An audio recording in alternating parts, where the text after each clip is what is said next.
খোয়াই যুব ক্রীড়া দপ্তরের উদ্যোগে এবং খোয়াই জেলা স্কুল স্পোর্টস বোর্ডের ব্যবস্থাপনায় আজ বেলা 12টায় খোয়াইয়ের সরকারি ইংরাজি মাধ্যম দ্বাদশ শ্রেণী বিদ্যালয়ের সিনথেটিক ফুটবল মাঠে অ্যাথলেটিক্স এর বিভিন্ন ইভেন্টের জন্য খেলোয়াড় নির্বাচনকে কেন্দ্র করে এক অনুষ্ঠানের আয়োজন করা হয়।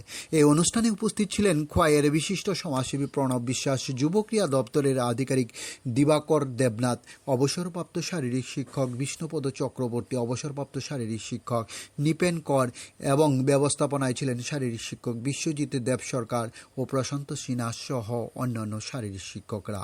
অতিথিরা প্রথমেই প্রদীপ প্রজ্বলনের মাধ্যমে অনুষ্ঠানের শুভ সূচনা করেন এবং অতিথিরা একে একে সকলে আলোচনায় অংশগ্রহণ করেন। জেলার যুব ক্রীড়া দপ্তরের আধিকারিক দিবাকর দেবনাথ বলেন, আজকে যে সমস্ত খেলোয়াড়রা রাজ্যভিত্তিক খেলার জন্য নির্বাচন হবেন তারা খোয়াইয়ের নাম উজ্জ্বল করবেন, রাজ্যের নাম উজ্জ্বল করবেন এবং দেশের নাম উজ্জ্বল করবেন, এই প্রত্যাশা তিনি রাখেন। এর পরবর্তীতে রাজ্যভিত্তিক অ্যাথলেটিক্স এর জন্য বিভিন্ন ইভেন্টের খেলোয়াড় নির্বাচনের প্রক্রিয়া শুরু হয়। ডিউরি রিপোর্ট, খোয়াই টাইমস বাংলা।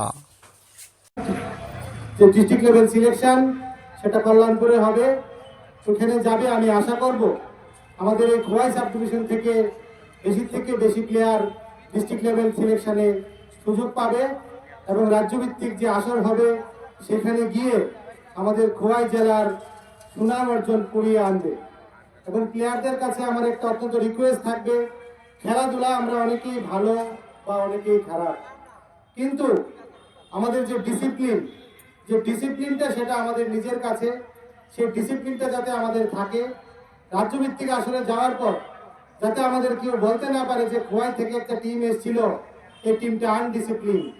আমরা ডিসিপ্লিন ওয়েতে রাজ্যভিত্তিক আসরে অংশগ্রহণ করব এবং সুন্দরভাবে রেফারি থেকে শুরু করে জাজেস যারা যা ডিসিশন দেবে সেটাকে আমরা মেনে ওইখান থেকে আসব। আমরা কোনো সময় রেফারি